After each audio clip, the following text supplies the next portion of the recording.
Advocate Chandrapalsinh Khant આવ્યા ખેડૂતોના સમર્થનમાં અને આજે મોજી ગામ સુરજપુરના સર્વે નંબર 191, 192, 193 અને 194 વાળી જમીન 60 વર્ષથી વધુ સમયથી ભોગવટો ધરાવતા ખેડૂતોની જમીન ફોરેસ્ટ વિભાગને ફાળવી દેતા માલપુરના સુરજપુર ગામના ખેડૂતો મુશ્કેલીમાં મુકાતા મામલતદારશ્રીને આવેદનપત્ર આપી ન્યાય અપાવવા માંગ કરી છે અને સરકાર સમક્ષ આકરા પ્રહારો કર્યા હતા। રિપોર્ટર વાલમ બારિયા, અરવલ્લી, માલપુર, V7 ન્યૂઝ ગુજરાત।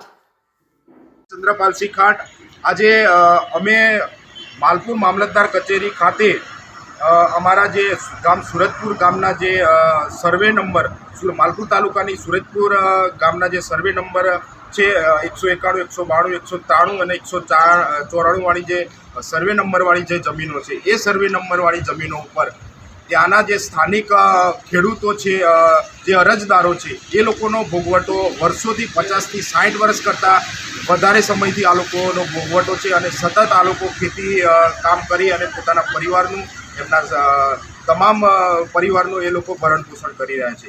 પરંતુ મિત્રો, દુઃખની વાત એ છે કે આ જમીન ઉપર જે સરકારી તંત્ર છે એ સરકારી તંત્રનો એમની નજર પડે છે અને આ સરકારી તંત્ર આ જે જમીન છે એ જમીનને દબાણ કરેલું છે એ પ્રકારે આ લોકો નોટિસ આપે છે। પરંતુ હકીકતમાં જોવા જઈએ તો આ જે અરજદારો છે, આ જે ખાતેદારો છે, એમણે સરકારશ્રીના ધારાધોરણો મુજબ એમણે દંડની પાવતીઓ પણ ભરી છે અને હાલમાં બાયડની સિવિલ કોર્ટ ખાતે આ તમામ અરજદારોના દાવા ચાલે છે। આ જે તકરારી જમીન છે ત્યાંના તમામ દાવાઓ ચાલે છે। તેમ છતાં સરકારી તંત્રને જાણે કે આ જ ગરીબ પરિવારો દેખાય છે। મિત્રો, તમે જુઓ છો કે ગુજરાતમાં તમામ સ્થળે જે ગરીબ મધ્યમ વર્ગ હોય, ચાહે અમદાવાદમાં જે ઠાકોર સમાજના જે મકાનો તોડી નાખવાની વાત હોય, બનાસકાંઠામાં જે આદિવાસી સમાજના જે એમને જમીનો ખાલી કરાવવાની વાત હોય, એ તમામ જગ્યાએ આ લોકો ગરીબ મધ્યમ વર્ગ ઉપર સતત મારો કરી રહ્યા છે। આ લોકોને આમની પર્ટિક્યુલર જમીન દેખાય છે, પરંતુ અહીંના માલપુર વિસ્તારમાં જે ડુંગરાઓ છે એ ડુંગરાઓમાં સતત રાત દિવસ ખનન ચાલી રહ્યું છે। અમારું અહીંયા આગળ માલપુરથી આગળ જઈએ, ભેમપુરનો ડુંગરો આખો ખોદી નાખ્યો છે। કોની પરવાનગીથી તમે આ ડુંગર ખોદી નાખ્યો છે? અહીંયા આગળ અરવલ્લીની જે ગિરિમાળાઓ છે ત્યાં આગળ રાત દિવસ ખનન ચાલતું હોય છે। કોની રેમ નજર હેઠળ આ બધું ચાલી રહ્યું છે? તમને માત્ર ને માત્ર આ જ પરિવાર દેખાય છે? તમને અધિકારીઓ, મારી એક નમ્ર વિનંતી છે, તમારે કેટલા રૂપિયા જોઈએ છે? તમારે કેટલા રૂપિયા જોઈએ છે એટલું કહો તમે।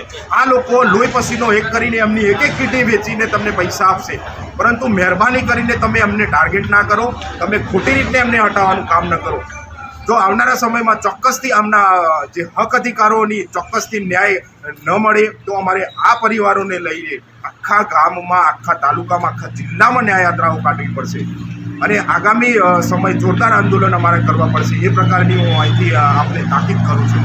મહેરબાની કરીને આ પરિવારોને તમે ન્યાય આપવાનું કામ કરજો, એટલી જ અમારી નમ્ર વિનંતી છે।